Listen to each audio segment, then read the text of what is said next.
Hello friends, welcome to six scholar. Myself Anup Kushwaha. तो ये है मास्टर बैच 2.0 का लेक्चर नंबर 43 और आज की इस क्लास का हमारा टॉपिक है इलेक्ट्रोमैग्नेटिक इंडक्शन। तो आज की इस क्लास में हम इसी टॉपिक के ऊपर बेस्ड टीजीटी, पीजीटी और जीआईसी के प्रीवियस ईयर और कुछ इंपॉर्टेंट क्वेश्चंस को डिस्कस करेंगे। अगर आप चैनल पर नए हैं तो आपको बता दें कि मास्टर बैच 2.0 में हम लोग टीजीटी, पीजीटी और जीआईसी के प्रीवियस ईयर और इंपॉर्टेंट क्वेश्चंस को टॉपिक वाइज कंप्लीट कर रहे हैं। ठीक है ना। तो हमने अभी तक 4 यूनिट में प्रॉपर तरीके से हर एक टॉपिक को लेकर के कवर करा दिया है। मैकेनिक्स हो गया है, थर्मल फिजिक्स और वेव एंड ऑसिलेशन और ऑप्टिक्स, ये चारों यूनिट कंप्लीट हो चुके हैं। ये हमारा 5वां यूनिट है इलेक्ट्रिसिटी एंड मैग्नेटिज्म, जिसका ये थर्ड लास्ट लेक्चर है। इसके बाद 2 और लेक्चर होंगे इलेक्ट्रिसिटी एंड मैग्नेटिज्म के, लेक्चर नंबर 44 और 5।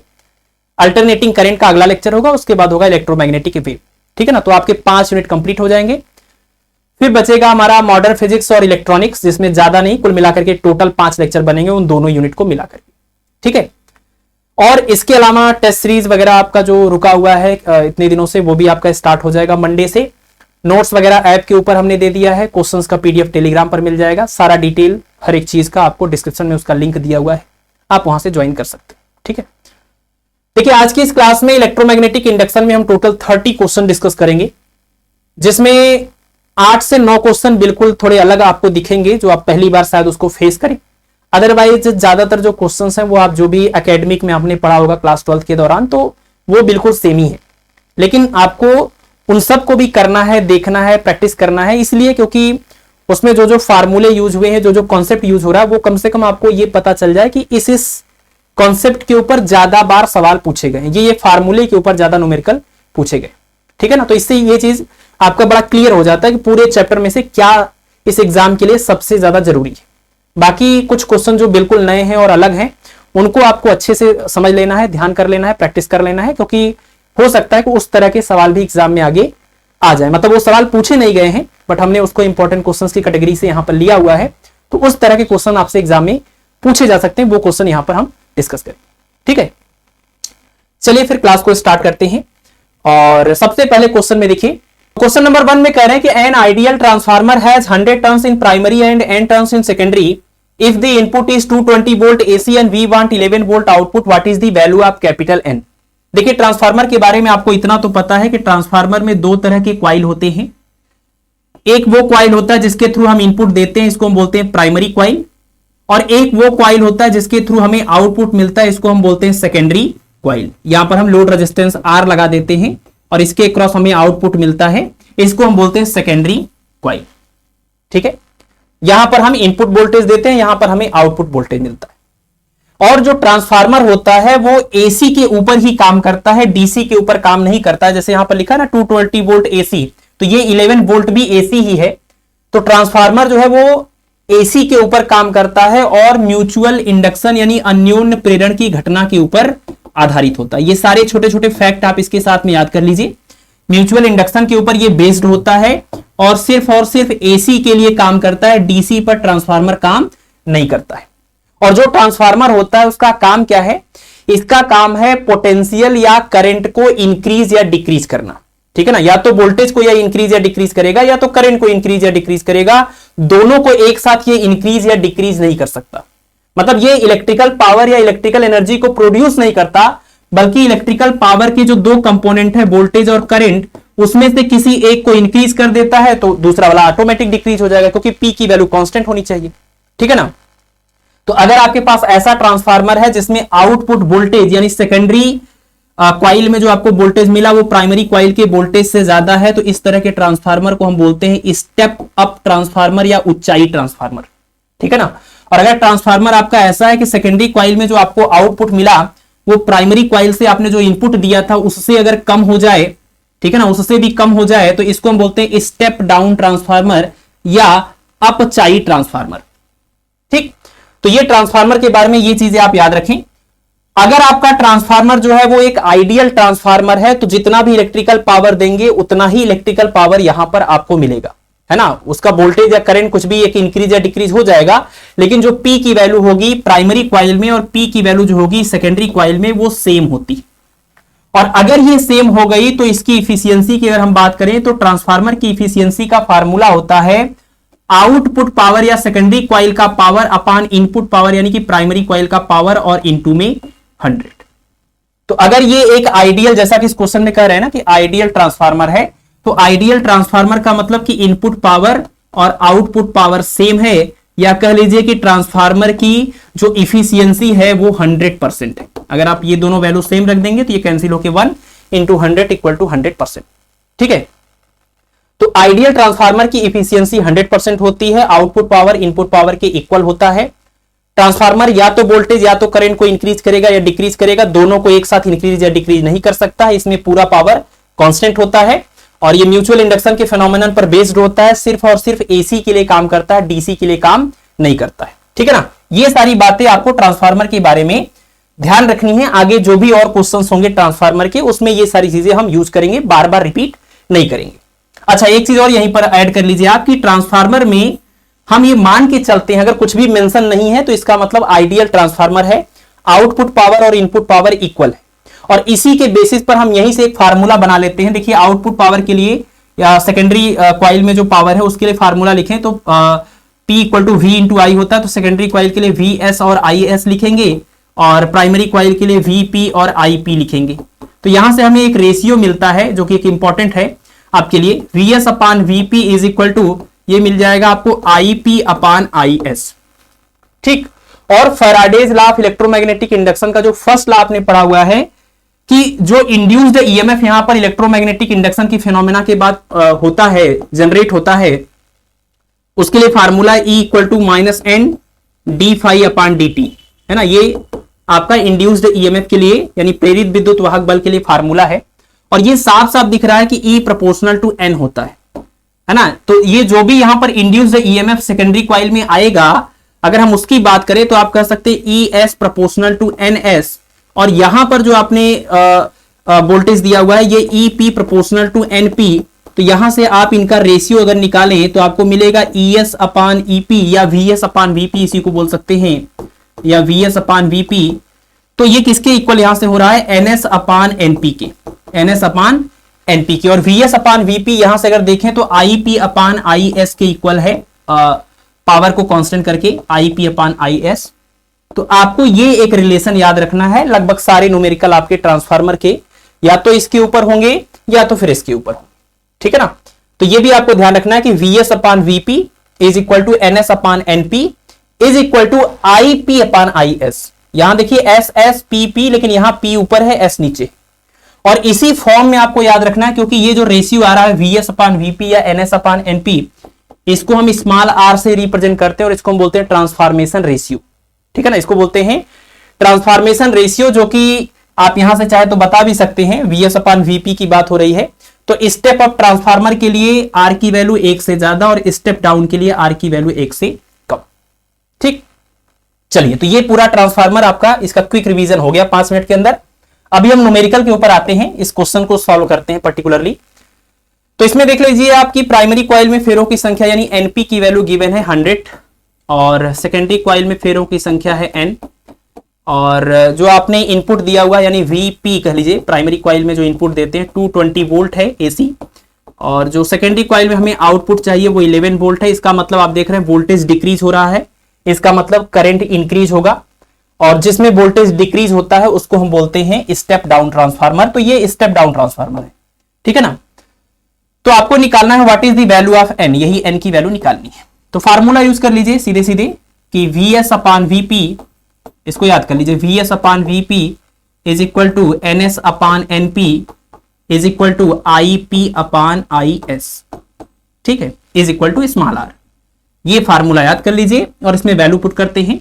VS/VP सेकेंडरी कॉइल में हमें चाहिए 11 वोल्ट और प्राइमरी कॉइल में हमने दिया है 220 वोल्ट इनपुट, और सेकेंडरी कॉइल में फेरों की संख्या N है और प्राइमरी कॉइल में फेरों की संख्या 100, ठीक है। तो यहां से आप N निकाल लेंगे, N = हो जाएगा 11 × 100 और अपान में 220 हो जाएगा, 0 से 0 कैंसिल, 11 से इसको कैंसिल किया 2 से इसको कैंसिल किया 5, यानी सेकेंडरी कॉइल में फेरों की संख्या 5 हो जाएगी। और वैसे भी आप थोड़ा बहुत गेस भी कर सकते हैं कि सेकेंडरी कॉइल में जो फेरों की संख्या है वो इस प्राइमरी कॉइल में जो फेरों की संख्या थी उससे ज्यादा आना चाहिए कि उससे कम।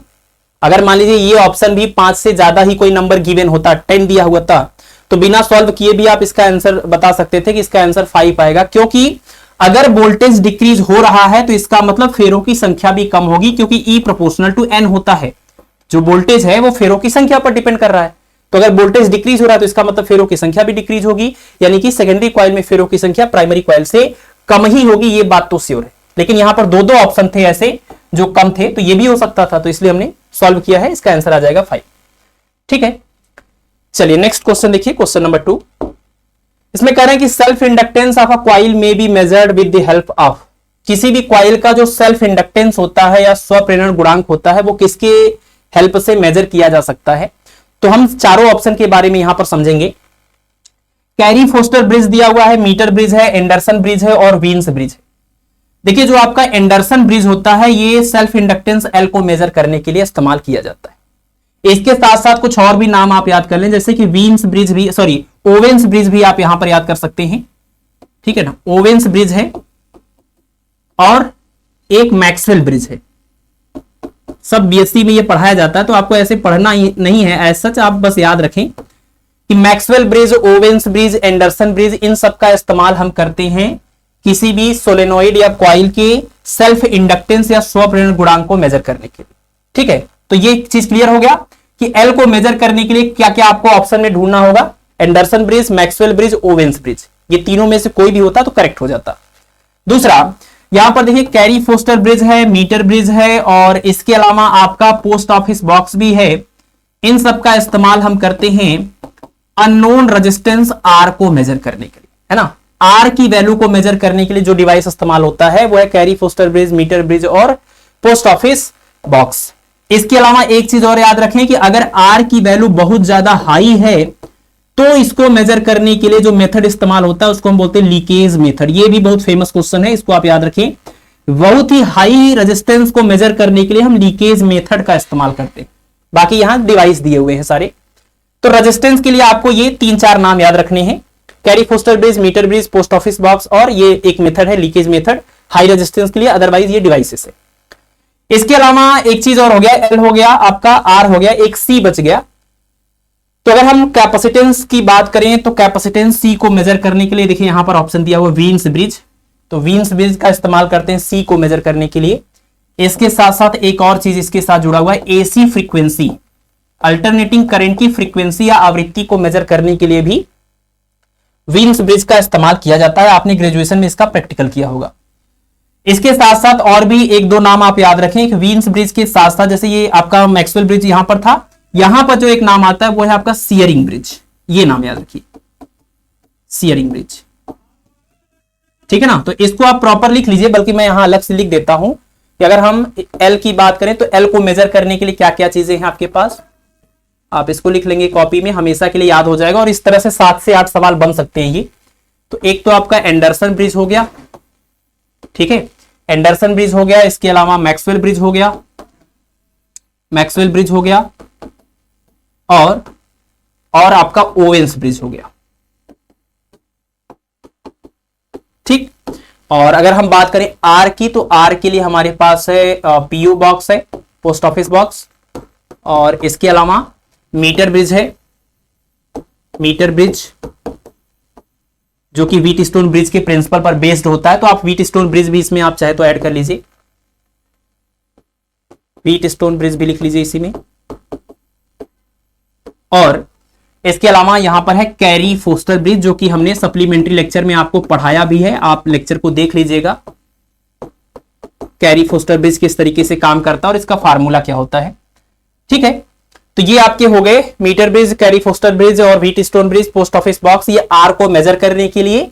बाकी एक मेथड ये बड़ा इंपॉर्टेंट है कि अगर आर की वैल्यू बहुत ज्यादा हाई है तो इसको मेजर करने के लिए हम जो मेथड इस्तेमाल करते हैं उस मेथड का नाम है लीकेज मेथड। ठीक है, एक चीज ये आप एडिशनल रख लीजिए इसके साथ में। और अब तीसरा आपके पास बचा सी, तो कैपेसिटेंस सी को मेजर करने के लिए जो हमारे पास डिवाइसेस हैं उनको हम बोलते हैं, एक तो हमारे पास है सियरिंग ब्रिज, सॉरी सियरिंग, हाँ ठीक है, सियरिंग ब्रिज, सियरिंग ब्रिज है, और इसके अलावा एक जो है वो उसका नाम है वीन्स ब्रिज, वीन्स ब्रिज। और वीन्स ब्रिज के साथ एक और चीज एडिशनल जो आपको याद कर लेनी है वो ये कि वीन्स ब्रिज का इस्तेमाल हम एसी फ्रीक्वेंसी को मेजर करने में भी इस्तेमाल करते हैं। ठीक है ना। तो ये प्रॉपर एक आपका जो है 7 से 8 क्वेश्चन का पूरा कॉम्बिनेशन यहां से निकल के आ गया है। इसको आप कॉपी में जरूर लिख लीजिएगा, क्योंकि इसमें से कुछ भी केस आपसे पूछा जा सकता है। जो सबसे हाईलाइटेड केसेस हैं वो मैं आपको मेंशन कर देता हूं। एक तो यही सवाल कई बार एग्जाम में रिपीट हुआ है, एंडरसन ब्रिज वाला ही। या तो यहां बोलते हैं कि एंडरसन ब्रिज का इस्तेमाल किस लिए किया जाता है, तो ऑप्शन में एल, सी, आर ये सब देता है। या तो इन्होंने ये पूछा है कि सेल्फ इंडक्टेंस को मेजर करने के लिए कौन सा डिवाइस इस्तेमाल करेंगे, तो एंडरसन ब्रिज आ गया। ठीक है ना। तो उल्टा करके ये सवाल 2-3 बार पूछा गया है। इसके अलावा जो आपको बहुत ज्यादा ध्यान रखना है जिनका वो मैं आपको बता देता हूं, जो बहुत ही हाईलाइटेड है। जैसे कि कैरी फोस्टर ब्रिज, एक आपको बहुत ही केयर से फुल्ली इसको याद रखना है। लीकेज मेथड का इस्तेमाल कब किया जाता है ये याद रखना है। वीन्स ब्रिज जो कि एसी फ्रीक्वेंसी को भी मेजर करने के लिए किया जाता है, इसको भी आपको ध्यान रखना। बाकी याद तो पूरा करिए, बट ये मैंने आपको बता दिया सबसे ज्यादा ये पॉपुलर क्वेश्चंस में से एक है। चलिए नेक्स्ट क्वेश्चन देखिए, क्वेश्चन नंबर 3 कह रहे हैं कि if the rate of change of current in the coil is unity the induced EMF will be equal to. अगर किसी कॉइल में rate of change of current यानी कि धारा के परिवर्तन की दर एकांक हो, तो जो विद्युत वाहक बल उत्पन्न होगा, प्रेरित विद्युत वाहक बल जो उत्पन्न होगा, उसका मान किसके इक्वल होगा। तो किसी भी कॉइल में जब हम करंट को चेंज करते हैं तो करंट को चेंज करने की वजह से फ्लक्स में चेंज होता है, और फ्लक्स में चेंज होने की वजह से इलेक्ट्रोमैग्नेटिक इंडक्शन की फिनोमेना होती है, जिसकी वजह से इंड्यूस्ड ईएमएफ या प्रेरित विद्युत वाहक बल आता है। और अगर एक कंप्लीट सर्किट है तो उस प्रेरित विद्युत वाहक बल की वजह से एक प्रेरित धारा भी प्रवाहित होती है। फार्मूला है इंड्यूस्ड ईएमएफ का, E is equal to minus में L डी अपॉन dt। ठीक है ना। माइनस तो बस ये बताने के लिए है कि जो इंड्यूस्ड ईएमएफ होता है ये उस कॉज को ही अपोज करता है जिस कॉज की वजह से खुद इंड्यूस हुआ है या खुद प्रोड्यूस हुआ है। ठीक है ना, जिसको हम लेंज लॉ के हिसाब से भी पढ़ते हैं, लेंज लॉ में। तो इससे कोई मतलब नहीं है। न्यूमेरिकल वैल्यू की बात करेंगे तो इसको हम हटा देंगे। E equal to L D upon dt। सवाल में यह कहा जा रहा है कि rate of change of current यानी धारा परिवर्तन की दर डी अपॉन dt का मान यूनिटी यानी एक है, एकांक है, तो यहां 1 रख देंगे तो E की वैल्यू L के इक्वल आ जाएगी। इसका मतलब कि जो इंड्यूस्ड ईएमएफ होगा वो सेल्फ इंडक्टेंस के इक्वल हो जाएगा, स्वप्रेरण गुणांक के इक्वल हो जाएगा। तो ऑप्शन नंबर 1 करेक्ट हो जाएगा, कोफिशिएंट ऑफ सेल्फ इंडक्शन या स्वप्रेरण गुणांक। ठीक है ना। तो ऑप्शन नंबर 1 करेक्ट हो जाएगा। नेक्स्ट देखिए अगला क्वेश्चन। क्वेश्चन नंबर 4 में कह रहे हैं कि transformer changes 220 volt to 11 volt, primary current is 1.0 ampere and secondary current is 18 ampere. The efficiency of the transformer is. ठीक है ना। पहले वाले सवाल से अगर आप इसको रिलेट करें तो इसमें देखिए क्या कह रहे हैं कि 220 वोल्ट को ट्रांसफार्मर 11 वोल्ट में कन्वर्ट करता है। हमने आपको बताया कि कोई भी ट्रांसफार्मर पावर को प्रोड्यूस नहीं करता है, वो सिर्फ पावर के जो 2 कंपोनेंट वोल्टेज और करंट है उसमें से किसी एक को इंक्रीज करता है तो दूसरा ऑटोमेटिक डिक्रीज हो जाएगा उसी रेशियो में। तो पावर देखिए ये अगर वोल्टेज को डिक्रीज कर रहा है तो इसका मतलब कि ये करंट को इंक्रीज करेगा, एकदम श्योर है। और आपको यहां से दिख भी रहा है कि जब वोल्टेज 220 से घट के 11 हुआ तो जो करंट प्राइमरी कॉइल में 1 एम्पियर था वो सेकेंडरी कॉइल में करंट कितना हो गया, ये हो गया आपका 18 एम्पियर। ठीक।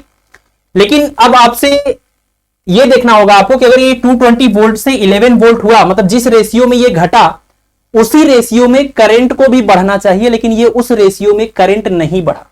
मतलब अगर आप प्राइमरी कॉइल में वोल्टेज और करंट का मल्टीप्लाई करें और सेकेंडरी कॉइल में वोल्टेज और करंट का मल्टीप्लाई करें तो दोनों इक्वल आना चाहिए अगर पावर दोनों में कांस्टेंट है।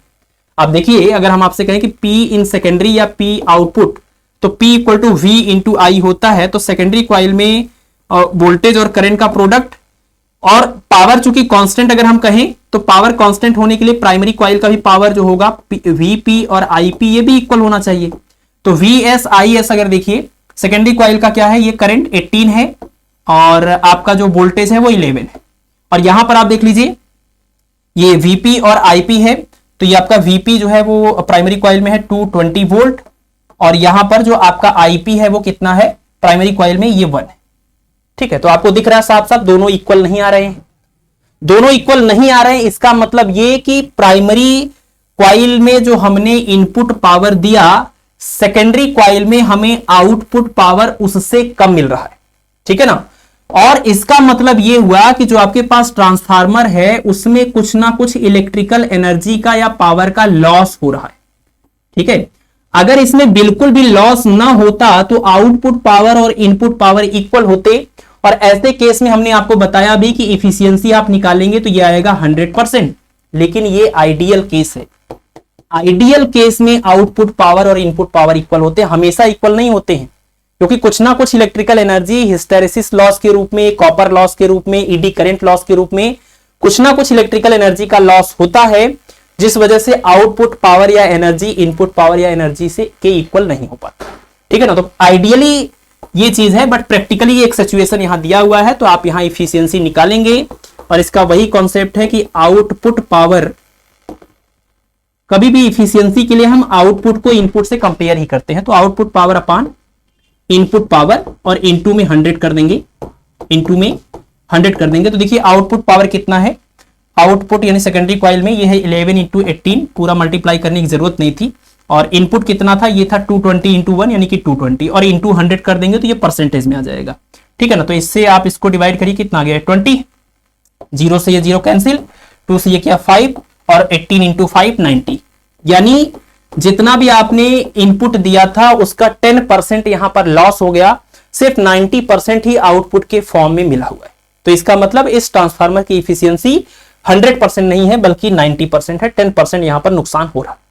ठीक है, तो ये प्रैक्टिकल सिचुएशन है और ये आइडियल है कि आउटपुट पावर और इनपुट पावर इक्वल होगा। ठीक है, चलिए अगला सवाल देखते हैं। तो इसका आंसर है ये ऑप्शन नंबर सी, 90%।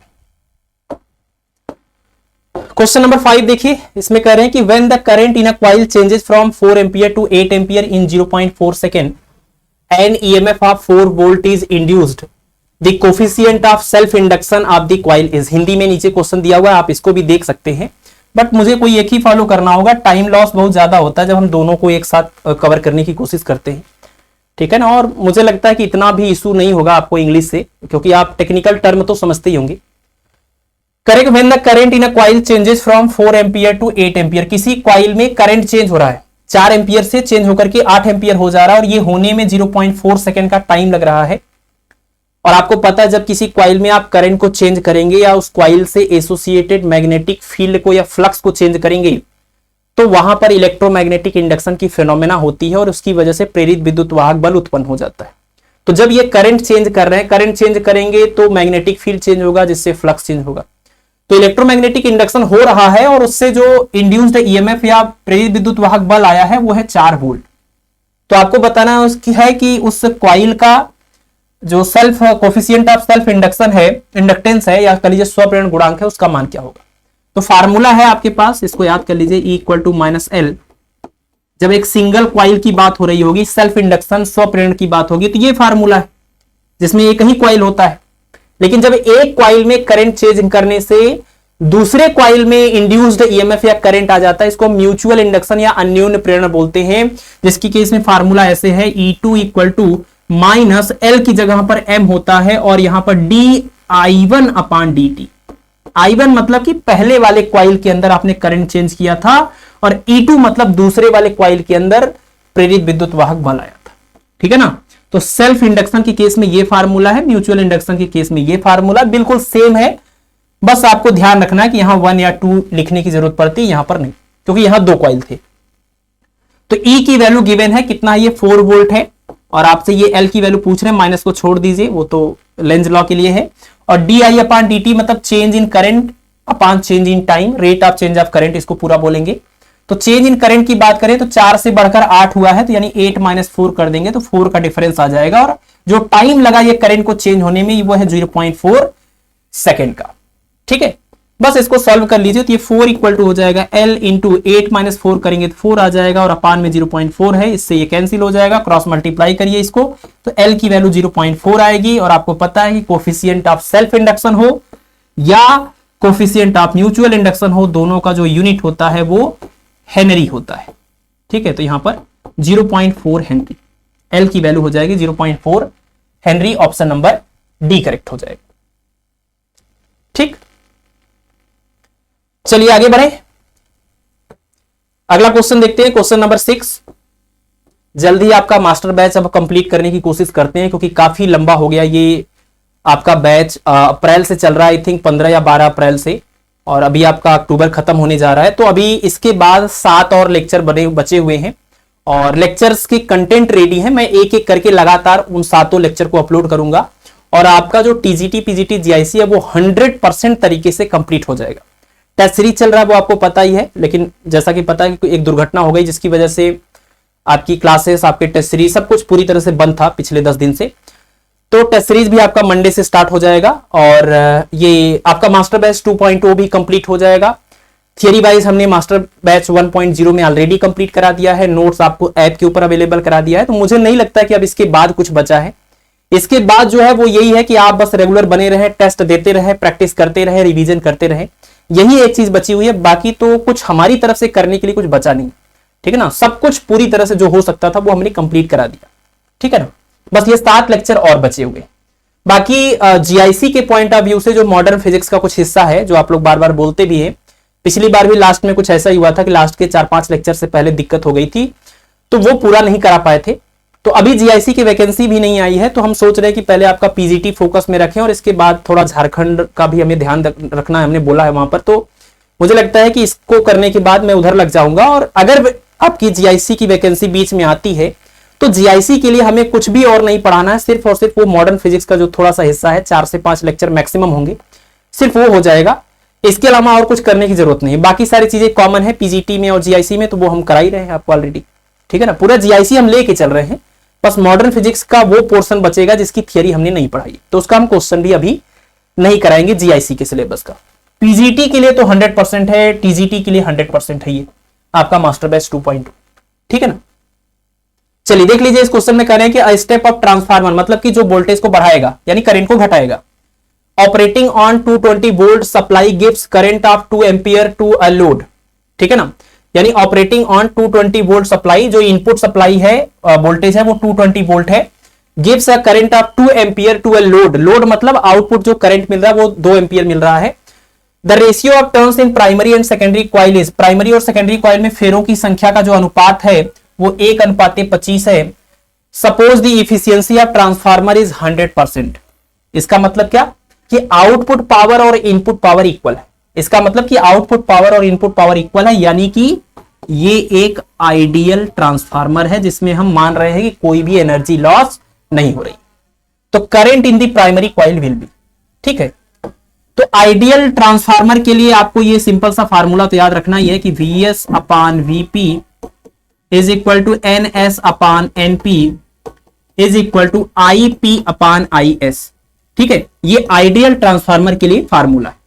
यहां पर सवाल में प्राइमरी कॉइल में वोल्टेज दिया हुआ है यानी Vp दिया हुआ है 220 वोल्ट, और सेकेंडरी कॉइल में करंट दिया हुआ है यानी IS की वैल्यू है 2 एम्पियर, और प्राइमरी और सेकेंडरी कॉइल में फेरों का जो रेशियो है यानी NP upon NS, NP upon NS है 1/25, ठीक है।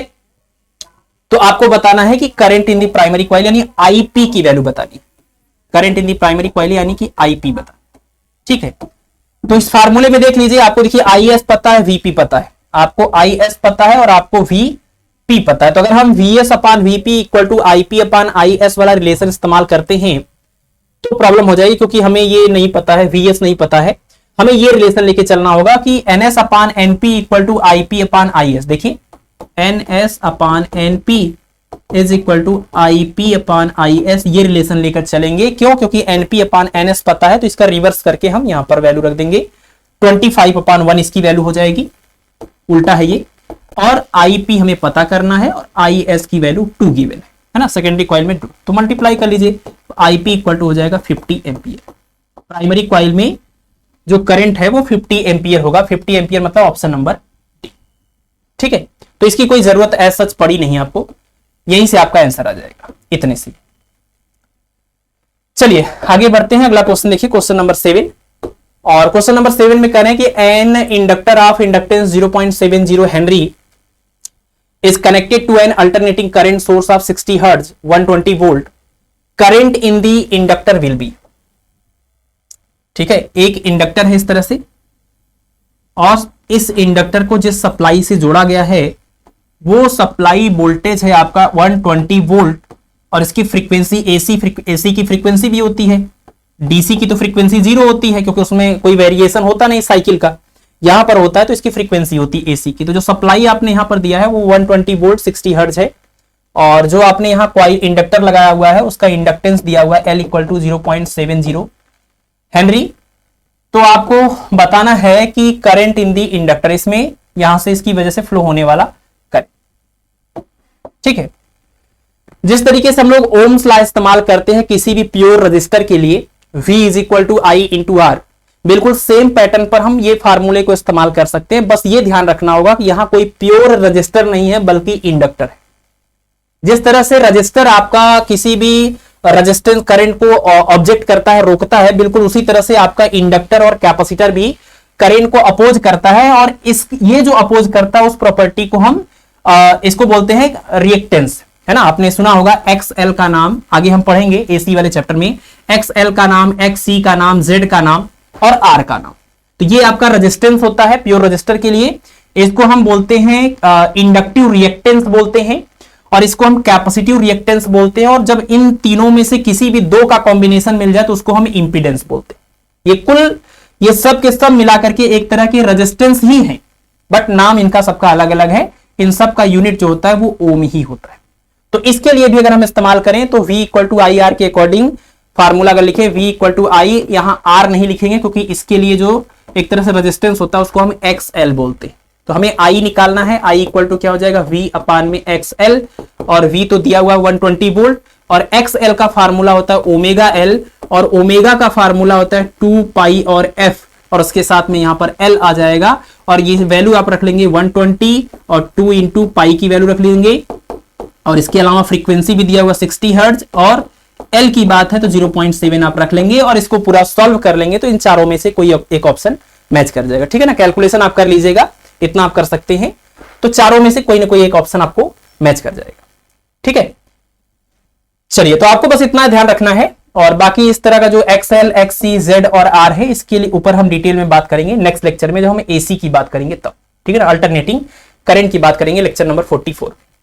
ठीक, चलिए, तो नेक्स्ट क्वेश्चन लिखिए। तो इसमें कह रहे हैं कि 2 coils are wrapped on a rod of soft iron, L1 and L2 are the resultant inductances of these 2 coils when same current flows in same direction and in opposite direction. The value of mutual inductance between these 2 coils will be. ठीक है, सबसे पहले तो आप इस situation को समझिए कि जब भी हम दो कॉइल को आपस में कनेक्ट करते हैं, या तो सीरीज में या तो पैरेलल में, और उन दोनों कॉइल या इंडक्टर के बीच की डिस्टेंस बहुत ज्यादा होती है। फॉर एग्जांपल हम सीरीज का ही केस लेकर चलते हैं। सपोज हमारे पास एक कॉइल ये है, इसका इंडक्टेंस L1 है, और एक दूसरा कॉइल ऐसा ही है, और उसको मैं बहुत ज्यादा दूर इसके साथ सीरीज में कनेक्ट कर दिया, और इसका इंडक्टेंस या coefficient of self induction L2 है, और इसमें आपने करंट पास कराया। तो ऐसे में क्या होगा, इस वाले कॉइल के अंदर सेल्फ इंडक्शन या स्वप्रेरण की घटना होगी, और वही करंट आगे इसमें भी जाएगा, फिर इसमें भी सेल्फ इंडक्शन या स्वप्रेरण की घटना होगी। क्यों? क्योंकि इससे जो भी, इसमें करंट पास होने से जो भी यहां पर मैग्नेटिक फील्ड बनेगा, वो मैग्नेटिक फील्ड लाइंस जो होंगी वो इस वाले कॉइल से पास नहीं होंगी, तो म्यूचुअल इंडक्शन की फिनोमेना नहीं हो पाएगी। लेकिन अच्छा, अगर मान लीजिए इस केस में अगर ये सिचुएशन है, तो इसका अपना सेल्फ इंडक्शन हो गया और इसका अपना सेल्फ इंडक्शन हो गया, इसके मैग्नेटिक फील्ड लाइंस का इस कॉइल से कोई लेना देना नहीं है। मतलब इसके फ्लक्स चेंज से, इसके करंट चेंज से इसके फ्लक्स में कोई चेंज नहीं हो रहा है। तो ऐसे में आपके पास फार्मूला पता ही आपको, LCR और LPR हमने आपको बता दिया है ना। सीरीज और पैरेलल का रिजल्ट लिखने के लिए LCR और LPR आपको पता है। तो इससे पता है कि L का R के जैसा होता है, तो सीरीज कॉम्बिनेशन में आपको रिजल्ट मिलेगा L इक्वल टू क्या, L1 प्लस L2 इस पर्टिकुलर केस में। यानी जब दोनों कॉइल के बीच का डिस्टेंस बहुत ज्यादा होगा और यहां पर सिर्फ और सिर्फ सेल्फ इंडक्शन या स्वप्रेरण की घटना हो रही होगी, म्यूचुअल इंडक्शन यहां पर नहीं हो रहा है। लेकिन अगर मान लीजिए इस दूसरी वाली कॉइल को काफी ज्यादा इसके नजदीक लेकर के आ जाएं, तो ये पहली कॉइल है और इसके बगल में दूसरी अगर कॉइल है, तो पहली कॉइल में जब करंट पास होगा तो इससे जो मैग्नेटिक फील्ड लाइंस निकलेंगी, वो मैग्नेटिक फील्ड लाइन दूसरी कॉइल से पास होंगी। तो इसका मतलब दूसरी कॉइल से एसोसिएटेड मैग्नेटिक फ्लक्स चेंज होगा। यानी पहली कॉइल में करंट के चेंज होने से दूसरी कॉइल का फ्लक्स चेंज हो रहा है, इसको हम म्यूचुअल इंडक्शन बोलते हैं। और ऐसे में अगर हम इनका रिजल्टेंट ये इंडक्टेंस लिखें, तो इसका फार्मूला होता है L is equal to L1 plus L2 plus minus 2M। ये फार्मूला हमारे पास होता है जब सेल्फ इंडक्शन, इनके अपने सेल्फ इंडक्शन के साथ साथ आपस में म्यूचुअल इंडक्शन भी हो रहा होता है तब। ठीक है, तो जब दोनों कॉइल नजदीक होते हैं तो सेल्फ इंडक्शन के साथ साथ म्यूचुअल इंडक्शन भी होता है। और प्लस माइनस का मीनिंग अब समझिए, देखिए यहां पर जो सिचुएशन बना हुआ है उसमें जो भी करंट ये जा रहा है बिल्कुल उसी तरीके से उसी पैटर्न में ये करंट इसमें भी पास होगा। तो इसमें हम कह रहे हैं कि सेम करंट पास हो रहा है सेम सेंस में या सेम डायरेक्शन में। सेम करंट पास हो रहा है सेम सेंस में या सेम डायरेक्शन में, तो इस तरह के पर्टिकुलर केस में हम प्लस वाले साइन को यहां पर ले लेते हैं। लेकिन इसी कॉइल को हम देखिए एक और तरीके से बना सकते हैं। कैसे? अगर ये हमारा ये पहला कॉइल हो गया और दूसरे वाले कॉइल को देखिए हम इस तरह से इसको इधर ले जाकर के यहां से ऐसे हमने कनेक्ट कर दिया, फिर ये ऐसे आगे निकल जाएगा। अभी भी आप देखें ध्यान से तो ये सीरीज में ही कनेक्टेड है, आई करंट ही जा रहा है, इसमें भी करंट आई ही जाएगा, मतलब सेम करंट ही पास होगा। लेकिन इस वाले कॉइल में जिसका इंडक्टेंस L1 है और इसका L2, इस वाले कॉइल में करंट इधर से इधर जा रहा है और इस वाले में अगर देखें तो करंट इधर से इधर जा रहा है। तो इसको बोलेंगे अपोजिट सेंस, है ना, या अपोजिट डायरेक्शन बोल दीजिए। तो ऐसे केस में हम माइनस वाला साइन ले लेते हैं। ठीक है ना, तो सेम सेंस की जब बात होगी या सेम डायरेक्शन की बात होगी तो प्लस वाला साइन लेना है इस फार्मूले का, और अपोजिट सेंस या अपोजिट डायरेक्शन में माइनस साइन ले लेना है। और अब आपको ये क्वेश्चन सॉल्व आप कर सकते हैं, ये पूरा कॉन्सेप्ट हमने बता दिया है। इसी तरह से पैरेलल कॉम्बिनेशन का भी होता है, सप्लीमेंट्री लेक्चर में हमने डिस्कस किया हुआ है। तो इसमें देखिए आपको दिया हुआ है कि सेम सेंस है पहले, फिर अपोजिट सेंस है, और दोनों ही केस में जो रिजल्टेंट आ रहा है उस रिजल्टेंट का नाम इन्होंने L1 और L2 रखा हुआ है। मतलब पहले कॉइल का L1 नहीं है, बल्कि जब सेम सेंस में करंट फ्लो हो रहा था तब का रिजल्टेंट L1 है, जब अपोजिट में फ्लो हो रहा था तब का रिजल्टेंट L2 है। यानी ये जो आपने फार्मूला लिखा था अभी L1 plus L2 plus minus 2m, उस हिसाब से अगर हम पहले कॉइल का inductance small L1 symbol change कर रहे हैं तो आप ऐसा कर लीजिए L1 डैश और L2 डैश ले लीजिए। ये पहले कॉइल का इंडक्टेंस है और ये दूसरे का है, कोफिशिएंट ऑफ सेल्फ इंडक्शन, और ये दूसरे वाले का। तो इन दोनों का रिजल्टेंट क्या आएगा? जब सेम सेंस में करंट फ्लो हो रहा था L1, तो फार्मूला हो जाएगा L1 equal to L1 dash plus L2 dash, plus minus होता है तो यहां पर प्लस लिखेंगे 2m। ये इक्वेशन नंबर 1 सेम सेंस के लिए। और अपोजिट सेंस की बात करें तो अपोजिट सेंस में L2 इन्होंने बोला हुआ है, तो L2 इक्वल टू हो जाएगा L1 dash plus L2 dash और माइनस लेंगे ये m, that is equation number. और आपको यहां पर बताना है कोफिशिएंट ऑफ म्यूचुअल इंडक्शन या इंडक्टेंस, यानी m की वैल्यू बतानी है, तो इसको कैंसिल आउट करना होगा।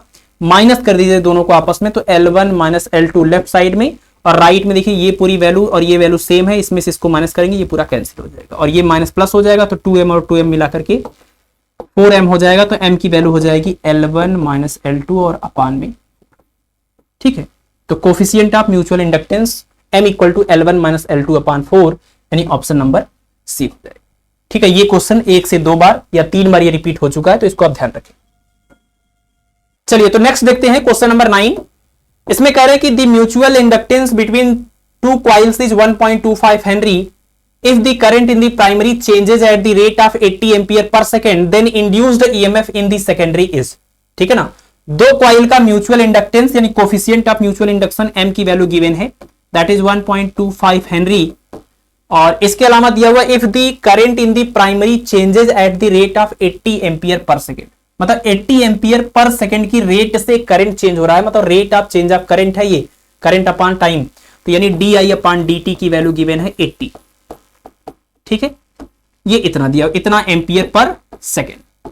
अब आपको क्या करना है, आपको बताना है induced EMF in secondary coil, तो आपके पास फार्मूला है E2 equal to minus m, ये di1, तो di1 अपॉन dt, बस आप m और di अपॉन dt की वैल्यू रख के मल्टीप्लाई कर लीजिए, इसका आंसर आ जाएगा।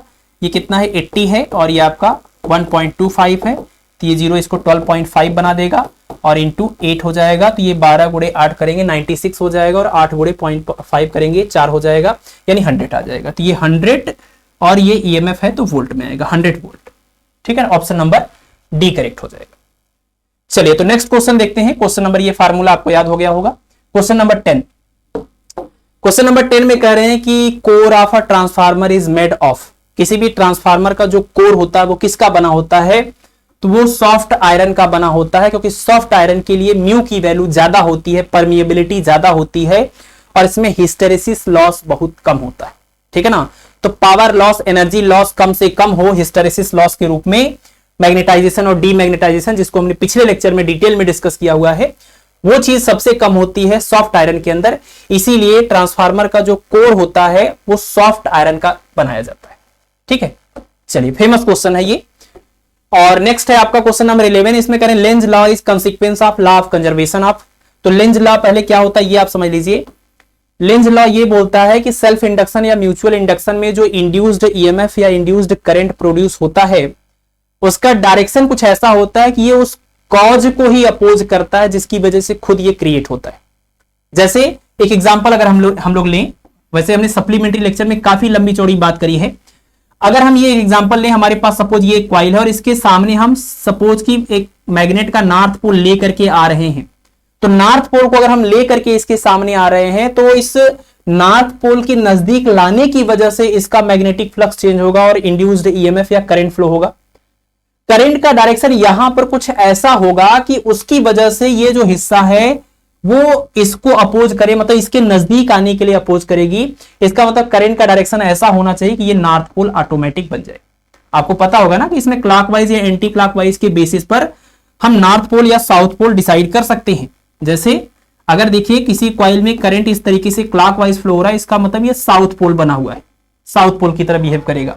और अगर इसमें करंट को आप फ्लो करा दीजिए कुछ इस तरीके से, ये आपका क्लॉकवाइज था तो यहां पर आप एंटी क्लॉकवाइज कर दीजिए इस तरीके से, तो इसका मतलब ये एंटी क्लॉकवाइज केस में क्या होगा, ये बन जाएगा आपका नॉर्थ पोल। ठीक है, तो ये क्लॉकवाइज या एंटी क्लॉकवाइज जो भी होगा उसके अकॉर्डिंग नॉर्थ या साउथ पोल बनेगा। तो कहने का मतलब ये कि नॉर्थ पोल को नजदीक लाने की वजह से इसके अंदर करंट फ्लो हो रहा था, इसलिए ये नॉर्थ पोल ही बनेगा क्योंकि तभी ये इसको अपोज करेगा। और अगर ये नॉर्थ पोल को आप दूर ले जा रहे थे तब भी इसके अंदर करंट फ्लो होगा, इलेक्ट्रोमैग्नेटिक इंडक्शन की फिनोमेना होगी क्योंकि फ्लक्स चेंज होगा। तो नॉर्थ पोल के नजदीक दूर ले जाने की वजह से अगर ऐसा हुआ है तो दूर ले जाने का अपोज करने के लिए ये बनेगा आपका साउथ पोल, ऐसा करंट का डायरेक्शन होगा। और साउथ पोल बनेगा फिर ये नॉर्थ पोल जो दूर जा रहा है उसको अट्रैक्ट करके इसको अपोज करने की कोशिश करेगा। तो लेंज लॉ यही बताता है किसी भी कॉइल के अंदर जो इंड्यूस्ड ईएमएफ या करंट का डायरेक्शन होता है ये ऐसा होता है कि ये उस कॉज को अपोज करता है जिसकी वजह से खुद ये क्रिएट हुआ है। फ्लक्स के बढ़ाने से अगर क्रिएट हुआ है तो फ्लक्स के बढ़ने को अपोज करेगा, घटाने की वजह से अगर क्रिएट हुआ है तो घटने का अपोज करेगा। और ये law of conservation of energy का कंसीक्वेंस होता है, यानी ऑप्शन नंबर डी है। बहुत ही फेमस क्वेश्चन है ये आपका, तो इसको आपको याद रखना है। तो ये लेंज लॉ जो है वो इंड्यूस्ड करंट का डायरेक्शन पता करने के लिए इस्तेमाल किया जाता है, इंड्यूस्ड करंट का डायरेक्शन पता करने के लिए, और ये law of conservation of energy के ऊपर बेस्ड है, उसी का कॉन्सिक्वेंस है ये। ठीक है, चलिए नेक्स्ट है क्वेश्चन नंबर 12। इसमें करेंगे the current in an inductor of self inductance L equal to 40 millihenry is to be increased uniformly from 1 ampere to 11 in 4 millisecond. The EMF induced in the inductor during the process is. तो induced EMF पूछ रहे हैं, formula है equal to minus L D I upon D T. सारी values given है, आप इसमें रख करके मल्टीप्लाई कर लीजिए। 40 मिली हेनरी, मिली मतलब 10 पावर माइनस 3, ये हेनरी हो गया। डी आई अपॉन डी टी मतलब change in current upon change in time. तो चेंज इन करंट है 11 माइनस 1 यानी कि 10, और चेंज इन टाइम है 4 मिली सेकेंड यानी 4 इंटू 10 पावर माइनस 3 करेंगे तो सेकेंड हो जाएगा। इससे ये कैंसिल हो जाएगा, इससे ये कैंसिल करेंगे 10 आएगा, 10 इंटू 10 करेंगे तो ये 100 हो जाएगा और ये वोल्ट में आ जाएगा। तो ऑप्शन नंबर ए करेक्ट हो जाएगा। ठीक है, चलिए अगला है क्वेश्चन नंबर 13। इसमें करें कि 100 millihenry coil carries current of 1 ampere energy stored in its magnetic field is. ठीक है, पहले तो आप एक इंपॉर्टेंट चीज यहां पर ध्यान रखें, किसी भी कॉइल के अंदर जब करंट पास होता है तो इसके अंदर जो एनर्जी स्टोर होती है वो मैग्नेटिक फील्ड के फॉर्म में होती है। और किसी भी कैपेसिटर के बारे में आपको पता है, कैपेसिटर जब हम चार्ज करते हैं तो यहां पर जो एनर्जी स्टोर होती है वो इलेक्ट्रिक फील्ड के फॉर्म में होती है। ठीक है ना, कैपेसिटर में जो एनर्जी स्टोर होती है वो इलेक्ट्रिक फील्ड के फॉर्म में, इंडक्टर या कॉइल में मैग्नेटिक फील्ड के फॉर्म में। यहां स्टोर्ड एनर्जी का फार्मूला है 1/2 Li², और यहां स्टोर्ड एनर्जी का फार्मूला अगर हम कहें तो इसका फार्मूला होता है हाफ CV²। इसके दो और अलग अलग रूप हैं लेकिन ये फेमस वाला हम आपको बता रहे हैं, और यहां पर ही। ठीक है, ये भी एक आपका इंपॉर्टेंट क्वेश्चन है कि इंडक्टर के लिए मैग्नेटिक फील्ड के फॉर्म में और कैपेसिटर के लिए इलेक्ट्रिक फील्ड के फॉर्म में, और ये दोनों की एनर्जी का फार्मूला। ठीक है, तो फिलहाल यहां पर आपको L की वैल्यू गिवन है और आपको करंट गिवन है, तो आपको जो यहां पर मैग्नेटिक फील्ड के फॉर्म में एनर्जी स्टोर हुआ है वो एनर्जी बताना है। तो फार्मूला है आपके पास 1/2 L की वैल्यू रख लीजिए 100, मिली मतलब 10 पावर माइनस 3, ये हेनरी हो गया अब, और ये 1 यहां पर रख देंगे, 1 इंटू 1 करेंगे 1 आ जाएगा, इससे इसको 50, तो 50 इंटू 10 पावर माइनस 3 इतना जूल एनर्जी आ जाएगा, 50 इंटू 10 पावर माइनस 3। तो 50 इंटू 10 पावर माइनस 3 नहीं दिया हुआ तो इसको 1000 से डिवाइड कर दीजिए, तो डेसिमल जो है वो 3 डिजिट खिसक जाएगा, 0.050 जूल आ जाएगा, 0.050 जूल। ठीक है, ऑप्शन नंबर सी। चलिए नेक्स्ट देखिए, अगला है क्वेश्चन नंबर 14। इसमें कह रहे हैं कि in a step up transformer the value of current in secondary coil in comparison to primary coil is. एक स्टेप ऑफ ट्रांसफार्मर में सेकेंडरी क्वाइल में जो करंट होता है वो प्राइमरी क्वाइल के कंपैरिजन में तुलना में कितना होता है, ज्यादा या कम होता है। देखिए हमने आपको बताया कि स्टेप अप या स्टेप डाउन जो नाम रखा गया वो वोल्टेज इंक्रीज या डिक्रीज होने के बेसिस पर हुआ है। बाकी ट्रांसफार्मर में सिर्फ वोल्टेज का कन्वर्जन नहीं हो रहा है, करंट का भी हो रहा है। अगर वोल्टेज बढ़ रहा है तो करंट घट रहा है, अगर वोल्टेज घट रहा है तो करंट बढ़ रहा है, साथ में हो रहा है। लेकिन जो नॉमेनक्लेचर है ऊंचाई या अपचाई, स्टेप अप या स्टेप डाउन, तो ये ऊंचाई मतलब ऊंचा होना या बढ़ जाना, अपचाई मतलब डाउन होना, ये वोल्टेज के बेसिस पर है। ठीक है ना, तो स्टेप अप का मतलब ये हुआ कि स्टेप अप का मतलब वोल्टेज बढ़ रहा है, लेकिन आपको पता है कि पावर जो है ये प्रोड्यूस नहीं करता है, तो अगर वोल्टेज बढ़ रहा है तो साथ में करंट भी नहीं बढ़ेगा, क्योंकि P equal to V into I होता है, तो V और I का प्रोडक्ट कांस्टेंट होना चाहिए। तो वोल्टेज बढ़ने का मतलब ये है स्टेप अप में कि करंट घट रहा है। ठीक है ना, और स्टेप डाउन में, स्टेप डाउन जो नाम रखा है वो वोल्टेज के घटने के बेसिस पर रखा, और वोल्टेज घट रहा है तो इसका मतलब यह है कि करंट बढ़ रहा है। ठीक है, तो यही कह रहे हैं कि इसमें अगर ऊंचाई ट्रांसफार्मर है तो ये एकदम क्लियर है कि वोल्टेज बढ़ेगा, मतलब सेकेंडरी कॉइल में ज्यादा वोल्टेज होगा एज कंपेयर टू प्राइमरी। तो आपको करंट के बारे में बताना है, तो जो सेकेंडरी में करंट होगा, अगर वोल्टेज बढ़ रहा है तो करंट घटेगा, यानी सेकेंडरी में जो करंट होगा वो प्राइमरी के रिस्पेक्ट में कम होगा। तो यहां पर ऑप्शन हो जाएगा बी, यानी कि लेस। सेकेंडरी कॉइल में जो करंट होगा वो लेस होगा प्राइमरी कॉइल में करंट से। ठीक है, नेक्स्ट है question number 15। The ratio of number of turns in primary and secondary coils of transformer is 1:20। The ratio of current in the primary and secondary coil will be. ठीक है ना, current का ratio आपको बताना है, number of turns का ratio दिया हुआ है, यानी आपको ratio of number of turns in primary and secondary यानी NP/NS गिवन है, NP/NS इक्वल टू 1/20, और आपको बताना है ratio of current in primary यानी IP/IS बताना है। ठीक, फार्मूला आपको पता होगा VS/VP। ध्यान रखिएगा ये इतना आसान भी नहीं है, इसमें मिस्टेक होने के चांसेस बहुत ज्यादा हैं। VS/VP is equal to NS/NP is equal to यहां पर IP/IS होता है ये। ठीक है ना, V और N के केस में सेम टाइप का है, लेकिन I के केस में उल्टा हो जाता है। तो यहां पर आपको नंबर ऑफ टर्न्स का रेशियो NP/NS दिया हुआ है। NP/NS की बात करें तो यहां NP, अगर इसको पूरा रिवर्स कर लीजिए, इसको पूरा रिवर्स करिए, NP/NS इसको करेंगे तो ये आपका IS/IP बन जाएगा। ठीक है, NP/NS दिया है 1/20, तो यहां 1/20 रखेंगे, ये IS/IP की वैल्यू हो जाएगी। आपसे पूछा है IP/IS, तो इसका उल्टा करना पड़ेगा, तो IP/IS की वैल्यू हो जाएगी 20:1। 20:1 ऑप्शन नंबर बी करेक्ट हो जाएगा। ठीक है ना, देखिए NS ये आपको NP/NS दे करके अगर आपसे VP/VS पूछता तो बिल्कुल सेम तरह का यहां पर रेशियो होता है, बिल्कुल एग्जैक्ट सेम रिजल्ट आता। लेकिन करंट के केस में क्या होता है, उल्टा होता है, तो इसलिए रिजल्ट भी उल्टा हो जाएगा, जो 1/20 था वो 20/1 हो जाएगा। नेक्स्ट देखिए क्वेश्चन नंबर 16। इसमें कह रहे हैं कि a transformer has 300 turns in its primary coil and 75 turns in its secondary coil. When the current in the secondary coil is 20 ampere, the current in the primary coil is। ठीक है, मुझे लगता है ये क्वेश्चन कर लेंगे अब आप लोग। Transformer has 300 turns in its primary coil and 75 turns in, यानी प्राइमरी और सेकेंडरी में N की वैल्यू गिवन है, और करंट आपको दिया हुआ सेकेंडरी का, तो प्राइमरी का बताना है, आप सॉल्व कर लेंगे इसको। वही फार्मूला आपके पास है ट्रांसफॉर्मेशन रेशियो वाला, VS/VP equal to NS/NP equal to IP/IS। Next देखते हैं क्वेश्चन नंबर 17 में करें, the induced EMF produced when a magnet is inserted into a coil does not depend upon. ठीक है, ये थोड़ा सा अलग सवाल है, इसको आप ध्यान से थोड़ा समझिए। करें कि induced EMF produced when a magnet is inserted into a coil does not depend upon, किसी भी कॉइल के अंदर जब हम मैग्नेट को इंसर्ट करते हैं तो उससे जो इंड्यूस्ड ईएमएफ बनता है वो किसके ऊपर डिपेंड नहीं करता, मतलब इंड्यूस्ड ईएमएफ किसके ऊपर डिपेंड नहीं करता। तो E इक्वल टू फार्मूला ये है induced EMF, E equal to minus N d, एक second, E equal to minus N D phi upon D t, या तो कह लीजिए आप, है ना, जब आप Faraday law of electromagnetic induction से लिखेंगे। और जब हम किसी कॉइल के सेल्फ इंडक्टेंस के फॉर्म में लिखते हैं तो E इक्वल टू होता है माइनस में एल डी आई अपॉन, इसी से तो आता है ये D I upon D T. ठीक, तो यहां पर आप देखें इस फार्मूले से तो E equal to minus N D phi upon D T, इसमें साफ साफ ये दिख रहा है कि जो इंड्यूस्ड ईएमएफ होता है वो एन के ऊपर डिपेंड करता है। तो ये करें किसके ऊपर डिपेंड नहीं करता, तो पहला ऑप्शन नहीं हो सकता क्योंकि इसके ऊपर डिपेंड करता है। दूसरा, magnetic moment of the magnet, किसी भी मैग्नेट का मैग्नेटिक मोमेंट जब आप निकालते हैं उसके लिए आपके पास हमने कई फार्मूले बताए थे। किसी भी कॉइल से एसोसिएटेड मैग्नेटिक मोमेंट या मैग्नेट का मैग्नेटिक मोमेंट या न्यूक्लियस के चारों ओर घूमने वाला जो इलेक्ट्रॉन है उसके लिए मैग्नेटिक मोमेंट। तो M इक्वल टू, ये जो आपने फार्मूला पढ़ा था कॉइल के लिए NIA, या कह लीजिए M इक्वल टू ये फार्मूला स्मॉल m इंटू में 2L है। आप साफ साफ यहां पर देख सकते हैं कि कॉइल जो है आपके पास, जिस कॉइल में आप मैग्नेट को लेकर के जा रहे हैं और इस कॉइल का अपना एक मैग्नेटिक फील्ड बन रहा है, इसका जो मैग्नेटिक मोमेंट है वो नंबर ऑफ टर्न्स के ऊपर डिपेंड कर रहा है ना। ये भी फेरों की संख्या के ऊपर डिपेंड कर रहा है और फेरों की संख्या के ऊपर डिपेंड करता है आपका E।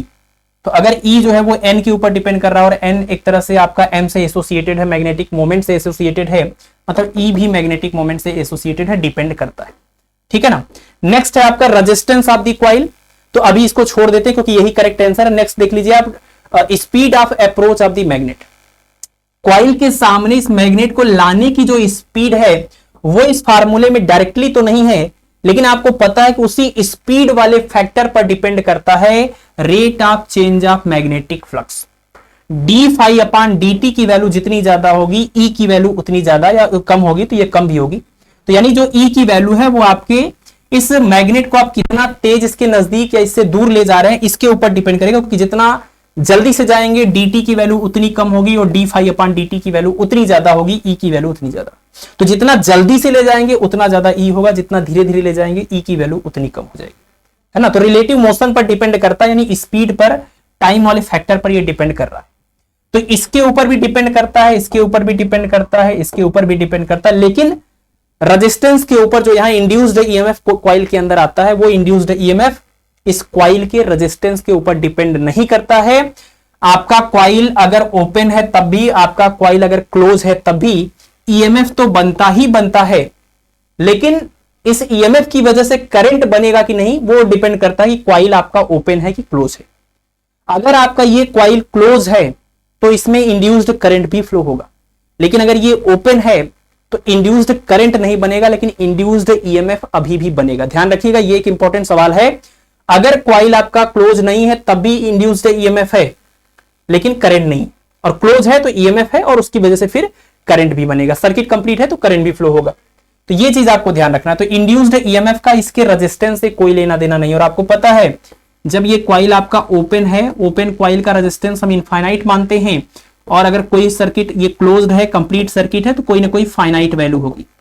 तो चाहे रेजिस्टेंस फाइनाइट हो चाहे रेजिस्टेंस इनफाइनाइट हो, यानी सर्किट ओपन हो क्लोज हो, कोई मतलब नहीं है। अगर फ्लक्स में चेंज हो रहा है तो इंड्यूस्ड ईएमएफ आएगा, मतलब रेजिस्टेंस मैटर नहीं करता है। इसलिए इसका आंसर हो जाएगा ऑप्शन नंबर सी। तो ये एक इंपॉर्टेंट सवाल है, इसको आप ध्यान रखिएगा, ठीक है ना।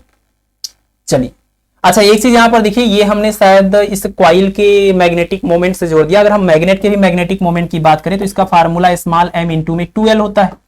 ये होता है इसका पोल स्ट्रेंथ, मैग्नेट का पोल स्ट्रेंथ। तो जो मैग्नेटिक मोमेंट है वो पोल स्ट्रेंथ के ऊपर डिपेंड कर रहा है, और पोल स्ट्रेंथ या मैग्नेटिक मोमेंट जो है वो आपका मैग्नेटिक फील्ड से भी जुड़ा हुआ है। मैग्नेटिक फील्ड, क्योंकि फाई जो है ना, फाई की बात करें तो फाई को ओपन करेंगे तो बी और ए आ जाएगा। तो हम ये दिखाना चाह रहे हैं कि मैग्नेटिक मोमेंट का बी से मतलब है, मैग्नेटिक मोमेंट का बी से मतलब है, और बी का फाई से मतलब है, और फाई का ई से मतलब है। कैसे? तो बी के लिए जब आप फार्मूला लिखते हैं इस मैग्नेट की वजह से एक्सियल या इक्वेटोरियल या किसी भी जनरल पोजीशन पर, तो फार्मूले में आपके 2m/r³ या m/r³ में आपका पोल स्ट्रेंथ आ जाता है, ठीक है। तो ये आपको ध्यान रखना है कि पोल स्ट्रेंथ जो है वो मोमेंट से जुड़ा हुआ है, मोमेंट जो है वो बी से जुड़ा हुआ है, बी जो है वो फाई से जुड़ा हुआ है, फाई जो है ई से जुड़ा हुआ है। तो कुल मिला के चाहे मैग्नेट की बात करें, क्वाइल की बात करें, उसका जो मैग्नेटिक मोमेंट है उसके ऊपर डिपेंड करता है आपका ये इंड्यूस्ड ईएमएफ, क्योंकि जितना ज्यादा मैग्नेटिक मोमेंट है यानी उतना ज्यादा स्ट्रॉन्ग मैग्नेटिक फील्ड है, उतना ज्यादा इंड्यूस्ड ईएमएफ आएगा। ठीक है, नेक्स्ट है क्वेश्चन नंबर 18। इसमें कह रहे हैं कि the magnetic flux linked with a coil is phi equal to 8t square plus 3t plus 5 weber. The EMF induced in the coil at t equal to 4 second will be. किसी भी coil का magnetic flux given है और हमें t equal to 4 second पर EMF बताना है और वोल्टेज बताना है, विद्युत वाहक बल बताना है। तो आपको पता है E इक्वल टू माइनस में n D phi upon D T, Faraday's law of electromagnetic induction. फेरों की संख्या नहीं दिया है, दैट मींस अंडरस्टूड है 1 होगा, माइनस छोड़ दीजिए, न्यूमेरिकल वैल्यू सिर्फ चाहिए। तो E इक्वल टू कुल मिला के D phi upon D T हो गया। ठीक है ना, तो डी फाई इसको आप टाइम के रिस्पेक्ट में डिफरेंशिएट करिए, ये 2 इधर आ गया, ये 16t बना और 3t का t हो जाएगा और इसका 0 हो जाएगा। तो ये हो गया induced EMF at time t, और आपको चाहिए induced EMF at time t equal to 4। तो आप निकाल लीजिए E equal to E at t equal to 4, तो यहां पर t की जगह पर 4 रख लीजिए, तो 16 इंटू 4 प्लस 3, 64 प्लस 3 यानी 67, और ये ईएमएफ है तो वोल्ट में आ जाएगा, ऑप्शन नंबर सी। ठीक है ना, तो ये आसान सवाल है, क्लास 11th 12th में जो आप पढ़ते हैं बिल्कुल वही है। कुछ एक सवाल आपको बस ध्यान रखने हैं, अदरवाइज सब कुछ उसी लेवल पे है। 19 में देखिए क्या करें, the self inductance of a coil is L, keeping the length and area same, the number of turns in it is increased to 4 times, now the self inductance of the coil will become। ठीक है, इस तरह के सवाल आपको थोड़ा परेशान कर सकते हैं अगर आपने फार्मूलों के ऊपर ज्यादा वर्क नहीं किया है। तो मैं आपको एक तरीका बता रहा हूं जिससे आप फार्मूला थोड़ा आसान होगा आपको याद करना। अगर हम बात करें एक सोलेनोइड की या फिर हम बात करें किसी प्लेन कॉइल की, ठीक है ना, सेल्फ इंडक्टेंस के फार्मूले की बात करें, म्यूचुअल इंडक्टेंस के फार्मूले की बात करें, थोड़ा थोड़ा सिमिलरिटी अगर आप पकड़ेंगे तो याद हो जाएगा। अगर हम किसी सोलेनोइड के सेल्फ इंडक्टेंस की बात करें तो इसका formula L equal to mu naught N square upon में L इंटू में ए। ठीक है ना, N मतलब टोटल फेरों की संख्या, L मतलब टोटल लेंथ, A मतलब area cross section, mu naught आप समझ रहे हैं। ठीक है ना, परमिएबिलिटी ऑफ फ्री स्पेस। तो ये आपका L हो गया सोलेनोइड के लिए। प्लेन कॉइल के लिए जब यही फार्मूला लिखना होता है, ध्यान से देखिए क्या है, L equal to mu naught, उसके साथ में आएगा पाई और उसके साथ में एन स्क्वायर, और यहां अपान में देखिए, अपान में जो L लिखा हुआ है इस L की जगह पर आपको लिखना है क्या 2, और यहां जो A लिखा हुआ है इस A की जगह पर आपको लिखना है। ठीक है ना, तो म्यू नॉट पाई एन स्क्वायर अपान 2 इंटू ए। ये है किसी प्लेन कॉइल के, किसी ए मतलब क्या, उस प्लेन कॉइल का जो रेडियस है, मतलब इस तरह का जो कॉइल है उसका ये रेडियस। ठीक है ना, तो ये फार्मूला आपको किसी प्लेन कॉइल के सेल्फ इंडक्टेंस के लिए इस्तेमाल करना है। अब ये अगर आपको याद हो गया, ये आपको याद करना पड़ेगा, ये याद हो गया तो आप म्यूचुअल इंडक्शन में आइए। अगर आपके पास 2 सोलेनोइड हैं और उसमें आपस में म्यूचुअल इंडक्शन हो रहा है तो इसका फार्मूला सेम टाइप का ही होता है, L equal to mu naught, जो एन स्क्वायर लिखा है ना, क्योंकि म्यूचुअल इंडक्शन में 2 कॉइल है तो एन स्क्वायर को 2 हिस्से में बांट दीजिए, n इंटू एन, और n इंटू एन को बनाइए n1 इंटू n2, और अपान में ये हो जाएगा L और इंटू में ये हो जाएगा। ये फार्मूला होता है जो आपका सोलेनोइड होता है उसके म्यूचुअल इंडक्शन जब होता है तो उसमें कोफिशिएंट ऑफ म्यूचुअल इंडक्टेंस के लिए। और इस तरह का जब प्लेन कॉइल के बीच में अगर ऐसा होता है तो इसके लिए फार्मूला है M इक्वल टू, बिल्कुल सेम तरीके से चलिए, म्यू नॉट पाई, उसके बाद ये आपका इसको भी वही ब्रेक करेंगे n1 और n2 में। यहां जो A लिखा था, अब चूंकि 2 हैं, एक है आपका, एक का रेडियस A1 मानिए, दूसरे का रेडियस A2 मानिए, तो अपान में देखिए क्या होगा, यहां पर होगा 2A1 और यहां होगा A2 का स्क्वायर। अगर आप दोनों को रेडियस ही समझें तो एक वाले रेडियस एक्सप्रेशन से एक कैंसिल होगा, तो यहां अपान 2 बचेगा और यहां एक रेडियस का एक्सप्रेशन बचेगा। मतलब इससे अगर हम इसके एनालॉगस देखें तो ज्यादा आसानी से आपको याद होगा, अदरवाइज ये बहुत मुश्किल काम है, थोड़ा बहुत इधर उधर हुआ तो फिर ये गलत हो जाएगा। ठीक है, तो चारों फार्मूले आपको याद रखने, जिसमें से 2 अगर आप याद कर लेते तो बाकी 2 को इस तरीके से कंपेयर करके याद कर सकते हैं। और किसी भी केस में रेशियो वाले सवाल आपसे इस तरीके से पूछे जा सकते हैं। अक्सर वैसे देखा जाए तो इसी के ऊपर आता है, लेकिन आप चारों के लिए प्रिपेयर रहिए। इस सवाल में देख लीजिए क्या करें, कुंडली का सेल्फ इंडक्टेंस L है और लंबाई यानी लेंथ और उसका जो एरिया क्रॉस सेक्शन है, सॉरी फेरों की संख्या है सॉरी लंबाई और ये क्षेत्रफल ये सेम है और फेरों की संख्या को बढ़ा करके 4 गुना किया गया है, तो एल की वैल्यू पर क्या प्रभाव पड़ेगा? तो देखिए यहां से L equal to mu naught N square और अपान में स्मॉल एल और इंटू में ए है। यहां से आपका फार्मूला बन जाएगा एल, देखिए एल और ए को यहां पर आपने कांस्टेंट रखा हुआ तो साफ साफ पता चल रहा है L proportional to N square, फेरों की संख्या के स्क्वायर के डायरेक्टली प्रोपोर्शनल होगा। और यहां से आप रेशियो ले लीजिए L1 upon L2 equal to N1 upon N2 का होल स्क्वायर। और क्वेश्चन के अकॉर्डिंग जो N2 है वो N1 का 4 गुना है, तो यानी 1 अपान यहां से 4 बन जाएगा। यहां 4N1 लिखेंगे, N1 से N1 कैंसिल, 1 अपान 4 इसका स्क्वायर यानी 1 अपान 16। और L1 मतलब शुरुआत में ये L था L1 की वैल्यू, तो यहाँ L अपान में ये L2 इक्वल टू 1 अपान 16, तो आपको L2 मिल जाएगा 16 इंटू L यानी 16 गुना हो जाएगा। अगर आप A और L को कांस्टेंट रख करके N को 4 गुना करेंगे तो फिर ये 16 गुना हो जाएगा सीधे सीधे स्क्वायर के रूप में। ऑप्शन नंबर डी करेक्ट हो जाएगा। ठीक है, फार्मूला आपके लिए इंपॉर्टेंट था, बाकी ये सवाल तो सॉल्व हो ही जाएगा। फार्मूले आप चारों प्रिपेयर करिए इस क्वेश्चंस के बेसिस पर, ठीक है ना। नेक्स्ट देखिए question number 20, the maximum possible mutual inductance between two coils of self inductance L1 and L2 is. अगर दो कॉइल का सेल्फ इंडक्टेंस L1 और L2 है तो उनका जो म्यूचुअल इंडक्शन होता है वो सेल्फ इंडक्शन के साथ कैसे जुड़ा हुआ होता है, क्या फार्मूला है? तो इसका एक फार्मूला होता है M is equal to K और स्क्वायर रूट के अंदर L1 इंटू L2। ये फार्मूला आपको याद रखना है। इसमें इसको हम बोलते हैं कोफिशिएंट ऑफ कपुलिंग, इसका नाम है कोफिशिएंट ऑफ कपुलिंग, ठीक है ना। और अगर सबसे बेस्ट कपुलिंग हो, मतलब पहली क्वाइल के जितने भी फील्ड लाइंस हो या जो भी फ्लक्स हो वो पूरा पूरा दूसरी वाली क्वाइल में चला जाए, बिल्कुल भी लॉस ना हो, बिल्कुल भी लीकेज ना हो मैग्नेटिक फ्लक्स का, ऐसे केस में जिसको हम टाइट कपुलिंग बोलते हैं, अगर एकदम टाइट कपुलिंग हो या नो फ्लक्स लॉस की कंडीशन बन रही हो, कोई भी फ्लक्स लॉस ना हो, ऐसे केस में K की वैल्यू सबसे ज्यादा होती है जो कि 1 है। और K की वैल्यू जब सबसे ज्यादा 1 रखेंगे तो ऐसे में M की वैल्यू जो सबसे ज्यादा आ सकती है वो आएगी अंडरवुड L1 L2, ठीक है ना, अंडरवुड L1 L2।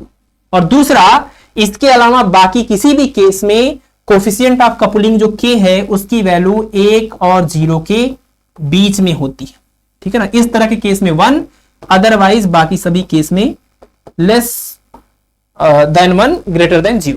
तो 0 और 1 के बीच में हमेशा इसकी वैल्यू होती है। अगर बहुत ही आइडियल केस है, कोई भी फ्लक्स लॉस नहीं हो रहा है, टाइट कपुलिंग है, बिल्कुल एक भी फ्लक्स फील्ड लाइंस बाहर नहीं जा रही हैं, पहली कॉइल से जितनी भी निकली वो दूसरी कॉइल में जा रही हैं, इस तरह का केस है तो K की वैल्यू 1 होगी। और ऐसे में M की जो मैक्सिमम वैल्यू निकल के आई, इसकी वैल्यू मैक्सिमम रखेंगे, इसकी वैल्यू भी मैक्सिमम आएगी, तो इसकी मैक्सिमम वैल्यू हो जाएगी अंडरवुड L1 L2, यानी ऑप्शन नंबर A करेक्ट हो जाएगा, है ना।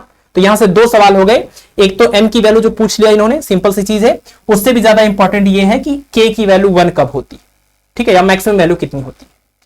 चलिए नेक्स्ट क्वेश्चन नंबर 21 में कह रहे हैं कि a transformer is used to, transformer का इस्तेमाल किस लिए किया जाता है? तो ट्रांसफार्मर का इस्तेमाल किया जाता है वोल्टेज या करंट को चेंज करने के लिए, ठीक है ना। वोल्टेज या करंट को, वोल्टेज और करंट को नहीं, तो वोल्टेज या करंट को चेंज करने के लिए इसका इस्तेमाल करते हैं। चेंज दी अल्टरनेटिंग पोटेंशियल, वो भी एसी होना चाहिए, डीसी नहीं, है ना। एसी वोल्टेज की बात होगी, डीसी की बात नहीं होगी। Change the direct current, direct current की कोई बात ही नहीं होगी, उस पर ये काम ही नहीं करता है, बोथ वाला भी नहीं होगा, नन ऑफ दिस भी नहीं होगा, ठीक है। चलिए नेक्स्ट देखिए आपका क्वेश्चन नंबर 22। इसमें कह रहे हैं कि if in a transformer keeping the peak voltage in the primary coil the same, the frequency of voltage is changed from 50 Hz to 60 Hz, the voltage in the secondary coil is। अगर किसी transformer के primary coil में जो voltage है अगर उसको same रखा जाए लेकिन उसकी फ्रीक्वेंसी चेंज की जाए, मतलब अगर 120 वोल्ट या 220 वोल्ट है तो वो उतना ही रहे लेकिन उसकी फ्रीक्वेंसी 50 हर्ट्ज से 60 हर्ट्ज कर दी जाए, तो सेकेंडरी कॉइल में जो आउटपुट वोल्टेज मिलेगा उसकी वैल्यू कितनी। सिंपल सा फार्मूला है आपके पास, Vs upon Vp is equal to Ns upon Np is equal to Ip upon Is। इस फार्मूले से आपको साफ साफ पता, या तो आप ऐसे भी देख लीजिए E इक्वल टू माइनस में N डी फाई अपान dt वाला जो फार्मूला है, साफ साफ पता चल रहा है कि जो इंड्यूस्ड ईएमएफ आपको सेकेंडरी कॉइल में मिलेगा वो सिर्फ और सिर्फ N के ऊपर यहां डिपेंड कर रहा है, उसका फ्रीक्वेंसी से कोई लेना देना नहीं है। फ्लक्स चेंज तो है, rate of change of flux से, लेकिन जो वोल्टेज है मतलब इसका नंबर ऑफ टर्न्स के ऊपर इसका डिपेंडेंस है, फ्रीक्वेंसी के ऊपर कोई भी डिपेंडेंस नहीं है। तो फ्रीक्वेंसी आप बढ़ाइए घटाइए कोई मतलब नहीं है। ऐसे में जो सेकेंडरी कॉइल में आपको आउटपुट मिलेगा वो वही होगा जो आपने इनपुट दिया हुआ है प्राइमरी कॉइल में, तो will remain unchanged, option number C. ठीक है, तो इस पे भी थोड़ा गौर करने वाला ये सवाल था, ऑप्शन नंबर सी करेक्ट हो जाएगा। यानी फ्रीक्वेंसी चेंज करने से आउटपुट वोल्टेज पर कोई भी चेंज नहीं आएगा। ठीक, क्वेश्चन नंबर 23 में कह रहे हैं कि an air cored solenoid has 300 turns, its length is 25 centimetre and its cross section is 3 centimetre square, calculate the self inductance. हमने आपको अभी अभी फार्मूला बताया था किसी भी सोलेनॉइड के सेल्फ इंडक्टेंस का formula L is equal to mu naught, यहां पर n स्क्वायर अपान में L इंटू में E। तो आपको ये फार्मूला याद रखना है। आपको L की वैल्यू पूछ रहे हैं, बाकी सारी वैल्यूज गिवन है, आपको यहां रखना पड़ेगा और रख करके इसको आप कैलकुलेट करेंगे तो कोई ना कोई ऑप्शन आपको मिल जाएगा। आई थिंक इसमें ऑप्शन नंबर ए आ जाएगा। देखिए म्यू नॉट नहीं दिया हुआ है तो म्यू नॉट के बारे में अभी बात करते हैं। आपको पता ही है म्यू नॉट अपान 4 पाई की वैल्यू 10 पावर -7 न्यूटन पर एम्पियर स्क्वायर होता है। तो आप म्यू नॉट की वैल्यू निकाल लेंगे 4 पाई इंटू 10 पावर -7, ये म्यू नॉट की जगह पर रख लेंगे वैल्यू यहां पर। और n मतलब फेरों की संख्या 300 रखेंगे, स्क्वायर करेंगे और लेंथ यहां पर L की वैल्यू सेंटीमीटर में है, ध्यान रखना पहले मीटर में कन्वर्ट करना होगा 10 पावर -2 से मल्टीप्लाई करके। और एरिया क्रॉस सेक्शन दिया हुआ 3 सेंटीमीटर स्क्वायर, तो उसको आपको इस तरीके से कन्वर्ट करना होगा 3 सेंटीमीटर स्क्वायर 3 हो जाएगा और सेंटीमीटर को लिखेंगे 10 पावर -2 मीटर और इसके बाद स्क्वायर, ये करना पड़ेगा। ठीक है ना। और L की वैल्यू कितनी, L की वैल्यू है आपकी 25 इंटू 10 पावर -2, अब ये मीटर में आ जाएगा। ये सारी वैल्यूज को आप यहां पर रखेंगे और सॉल्व करेंगे तो ऑप्शन नंबर ए आपको मिल जाएगा। एक बार आप कैलकुलेट कर लीजिएगा, ठीक है ना। इतना मिली हेनरी करके, सॉरी ये n की वैल्यू है 300, ये सब यहां पर रख दीजिएगा, आपको मिल जाएगा आंसर। ठीक है, तो ये फार्मूला आपको याद है तो सिर्फ कैलकुलेशन। नेक्स्ट देखिए, तो इसमें कह रहे हैं कि the primary of a 3:1 of a step up transformer is connected to a source and secondary is connected to a resistor R. The power dissipated in R in this situation is P. If R is directly connected to the source, it will dissipate a power of. ठीक है, यानी transformer है और ये transformer में primary coil है और ये सेकेंडरी क्वाइल है और आपका जो ट्रांसफार्मर है वो स्टेप अप ट्रांसफार्मर है। मतलब सेकेंडरी क्वाइल में आपको पता है स्टेप अप ट्रांसफार्मर में सेकेंडरी क्वाइल में आउटपुट जो मिलता है वो प्राइमरी से ज्यादा होता है और ज्यादा आउटपुट मतलब फेरों की संख्या यहां से ज्यादा होती है ना। आपको ये पता है Vs is greater than Vp step up के लिए, और इसके लिए ये जरूरी है कि Ns should be greater than Np। तो यहां पर फेरों की संख्या प्राइमरी क्वाइल में जो फेरों की संख्या है उससे ज्यादा होगी। यहां पर सेकेंडरी और प्राइमरी क्वाइल के फेरों की संख्याओं का रेशियो दिया हुआ है 3:1। ये सेकेंडरी टू प्राइमरी का एक्चुअल में रेशियो है। सेंटेंस कुछ इस तरीके से दिया हुआ बुक में, या तो ऐसा हो सकता है कि ये प्राइमरी टू सेकेंडरी अगर कहें तो 1:3 होना चाहिए था। ठीक है, तो आपको ये खुद समझना पड़ेगा, इसको ध्यान देना पड़ेगा कि स्टेप अप ट्रांसफार्मर, अब ये भी नहीं कर सकते पूरी तरह से गलत है, बहुत सारी बुक्स में इस तरीके से ये क्वेश्चन लिखा हुआ है। ठीक है ना, तो आप ध्यान रखें कि स्टेप अप ट्रांसफार्मर है तो प्राइमरी टू सेकेंडरी का रेशियो हो जाएगा 1:3। ठीक, तो यहां कह रहे हैं कि ये आपका सोर्स है। अगर मान लीजिए सोर्स जो है उसके वोल्टेज को प्राइमरी का है वोल्टेज तो इसको Vp बोल देते हैं, और जो यहां पर हमें आउटपुट मिलेगा उसको हम Vs बोल देते हैं। ठीक है ना, आउटपुट जो मिलेगा, और यहां जो रजिस्टर लगा हुआ है वो R है। तो इस केस में कह रहे हैं कि यहां जो पावर लॉस होता है वो पावर लॉस P है। तो इस केस में यहां कितना पावर लॉस हुआ इस रजिस्टर के अक्रॉस, वो पता करने के लिए हमें इसके अक्रॉस के वोल्टेज को पता होना चाहिए, है ना। क्योंकि आपको पता है फार्मूला है, अगर हम पावर को वोल्टेज और रजिस्टर से कनेक्ट करें तो V²/R ये फार्मूला होता है। और इस पहली सिचुएशन में सेकेंडरी क्वाइल में जहां R रजिस्टर लगा हुआ उसके अक्रॉस पावर लॉस की बात करें, क्वेश्चन में सिंबल P बोला है तो P लिखेंगे is equal to secondary coil का हमें वहां वोल्टेज लिखना होगा यानी Vs का स्क्वायर लिखना होगा और अपान में R लिखना होगा। ठीक है, अब एक चीज आप ध्यान से देखिए यहां पर कि आपको पता है कि Vs upon Vp is equal to होता है Ns अपान में Np के, और सवाल से Ns अपान Np की वैल्यू 3/1 हम लिख सकते हैं। Ns अपान Np की वैल्यू 3/1, तो यहां से हम चाहे तो Vs की वैल्यू निकाल सकते हैं, ये हो जाएगा 3 टाइम्स Vp। मतलब जो आउटपुट वोल्टेज है वो इनपुट का 3 गुना है। यानी हम Vs को चाहे तो सोर्स जो हमारा है प्राइमरी कॉइल में जो हमने सोर्स लगाया उसके वोल्टेज के टर्म में लिख सकते हैं P, यहाँ VS की जगह पर 3VP और उसका ये स्क्वायर हो जाएगा और अपान में R, ये हो जाएगा 9VP स्क्वायर और अपान में R, इक्वेशन नंबर 2। ठीक है ना। तो जो केस नंबर 1 दिया था कि ये आपका ट्रांसफार्मर है, सेकेंडरी में रजिस्टर R है, फिर वहां का पावर लॉस P है, हमने एक इस तरह का इक्वेशन बना लिया। दूसरा केस क्या कह रहा है कि अगर इफ द पावर नहीं, यहां से आप if R is connected directly to the source, अगर ये जो रजिस्टर है वो सेकेंडरी क्वाइल से ना जोड़ करके इस R को सीधे सीधे इससे सोर्स से जोड़ दिया जाए, यानी सिचुएशन कुछ ये है कि ये है आपका सोर्स जिसका वोल्टेज हम VP हमने नाम दिया है, इसको सीधे सीधे रजिस्टर R से हमने जोड़ा हुआ है। इस केस में आपको बताना है कितना पावर लॉस होगा। तो इस केस में तो रजिस्टर के अक्रॉस जो पोटेंशियल ड्रॉप है वो तो VP है। जब आपका R सेकेंडरी क्वाइल में लगा था तो सेकेंडरी क्वाइल में R के अक्रॉस जो पोटेंशियल ड्रॉप था वो सप्लाई वोल्टेज के इक्वल नहीं था, यहां जाने से वोल्टेज जो है वो बढ़ गया क्योंकि ये स्टेप अप ट्रांसफार्मर है। तो यहां पर इसके केस में जो पोटेंशियल ड्रॉप है वो VS है जो कि इस VP का 3 गुना था। लेकिन अगर इसको डायरेक्ट आप इससे जोड़ देंगे तो जो इसके क्रॉस पोटेंशियल ड्रॉप होगा वो VP होगा। और इसका अगर आप पावर लॉस अब निकालें यहां से तो V डैश नाम दे रहे हैं हम यहां पर पावर लॉस को, और फार्मूला हो जाएगा वोल्टेज यानी VP स्क्वायर और पान में रेजिस्टेंस R, इक्वेशन नंबर 3। यानी यहां जो आपको नया पावर लॉस मिलेगा, पावर डिसिपेट होगा डायरेक्ट जोड़ने पर, P डैश वो हो जाएगा VP स्क्वायर अपान R।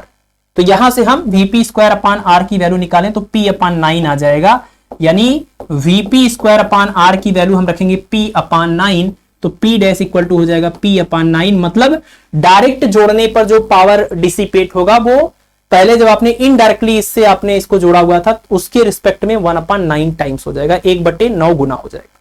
ठीक है, तो ये सवाल आपको ध्यान रखना है कि अगर आपने ट्रांसफार्मर के केस में जोड़ा तो पावर लॉस और डायरेक्ट अगर जोड़ा तो पावर लॉस, इनका आपस में क्या रिलेशन है। तो रिलेशन आ गया कि दूसरे केस का जो वैल्यू है वो पहले केस का 1/9 हो जाएगा, तो P/9 यानी कि ऑप्शन नंबर ए करेक्ट हो जाएगा। ठीक है, तो ये एक इंपॉर्टेंट सवाल था आपके लिए, इसको भी आपको ध्यान रखना है। आज के इस पूरे लेक्चर में अगर देखें तो मोटा मोटा अभी तक आपने 5 से 6 ऐसे सवाल देखे जो थोड़े अलग थे। बाकी फार्मूले वगैरह तो आपको याद रखने होंगे, सिंपल सवाल है, बट TGT PGT में और पूछता ही क्या है। ठीक है ना, नेट और गेट के क्वेश्चंस थोड़ी कर रहे हैं यहां पर। चलिए 4-5 और क्वेश्चन है, इसके बाद लेक्चर को कंप्लीट करते हैं। क्वेश्चन नंबर 25 में कह रहे हैं कि eddy currents are produced when. Eddy current क्या होता है आपको पता है, जब किसी हम मेटल को, सॉलिड मेटल को किसी वेरिएबल मैग्नेटिक फील्ड के अंदर रखते हैं या कांस्टेंट मैग्नेटिक फील्ड के अंदर उसको मूव कराते हैं। कुल मिलाकर के हमारा मोटो होता है कि इस मेटल से पास होने वाला जो मैग्नेटिक फ्लक्स है वो चेंज होना चाहिए, तभी इसके अंदर इंड्यूस्ड ईएमएफ की फिनोमेना होगी, सॉरी इंड्यूस्ड ईएमएफ आएगा इलेक्ट्रोमैग्नेटिक इंडक्शन की वजह से। और जब इंड्यूस्ड ईएमएफ आएगा तो उसकी वजह से एक इंड्यूस्ड करंट भी बनता है। और वायर के केस में तो करंट वायर में फ्लो होता है, लेकिन पूरा अगर आपने इस तरह का एक मेटल ले लिया है तो इसके पूरे वॉल्यूम में ऐसे गोल गोल चक्करदार करंट फ्लो होता है, बिल्कुल वैसे ही जैसे भंवर बनता है पानी के अंदर, इसलिए हम इसको भंवर धारा या ईडी करंट बोलते हैं। तो ईडी करंट के लिए जरूरी है इलेक्ट्रोमैग्नेटिक इंडक्शन की फिनोमेना, और इलेक्ट्रोमैग्नेटिक इंडक्शन की फिनोमेना के लिए जरूरी है फ्लक्स में चेंज, और फ्लक्स में चेंज करने के लिए क्या जरूरी है, फाई इक्वल टू BA। आपको पता चल रहा है BA cos थीटा, ये फार्मूला है। तो फ्लक्स में चेंज करने के लिए या तो आप वेरिएबल मैग्नेटिक फील्ड ले आइए या तो फिर आप ओरिएंटेशन चेंज करिए, यानी कि जो आपका मतलब या तो वेरिएबल मैग्नेटिक फील्ड में इसको रख दीजिए, या तो अगर कांस्टेंट मैग्नेटिक फील्ड है तो इसी को आप आगे पीछे करिए या उसको इसका ओरिएंटेशन चेंज करिए। तो ओरिएंटेशन चेंज करेंगे तभी ये चेंज होगा, एरिया चेंज करेंगे तब भी चेंज होगा, और मैग्नेटिक फील्ड चेंज करेंगे तो भी होगा। बट यहां पर जो केस मिल रहा हमें वो है कि a metal is kept in a variable magnetic field. जब एक मेटल को वेरिएबल मैग्नेटिक फील्ड में रखेंगे तो फ्लक्स चेंज होगा, और फ्लक्स चेंज से इलेक्ट्रोमैग्नेटिक इंडक्शन की फिनोमेना होगी, और इलेक्ट्रोमैग्नेटिक इंडक्शन की फिनोमेना से इंड्यूस्ड करंट जो आता है यहां पर उसी को हम ईडी करंट बोलते हैं। ठीक है ना, भंवर धारा बोलते हैं। नेक्स्ट है क्वेश्चन नंबर 26। इसमें कह रहे हैं कि a coil of 40 henry inductance is connected in series with a resistance of 8 ohm and the combination is joined to the terminal of a 2 volt battery, the time constant of the circuit is. ठीक है ना, क्या है, coil है, एक coil है जिसका inductance आपको दिया हुआ है 40 हेनरी, ठीक है, और इसको कनेक्ट किया है सीरीज में एक रेजिस्टेंस के साथ जिसकी वैल्यू है 8 ओम, ठीक। और कह रहे हैं कि इसको जोड़ा गया है एक 2 वोल्ट की बैटरी के साथ, इसको जोड़ दिया 2 वोल्ट की बैटरी के साथ। तो टाइम कांस्टेंट आपको बताना है सर्किट का। तो सर्किट का अब देखिए ये एक इंडक्टर है और इंडक्टर के केस में टाइम कांस्टेंट का फार्मूला आपको पता है, टाउ इक्वल टू होता है L बाई आर, ठीक है ना। 2 टाइम कांस्टेंट है, tau equal to L by R और tau equal to C into R. इसको हम बोलते हैं कैपेसिटिव टाइम कांस्टेंट और इसको हम बोलते हैं इंडक्टिव टाइम कांस्टेंट। यहां पर L और R आपको दोनों गिवन है, आप यहां से टाइम कांस्टेंट निकाल सकते हैं, ठीक है ना।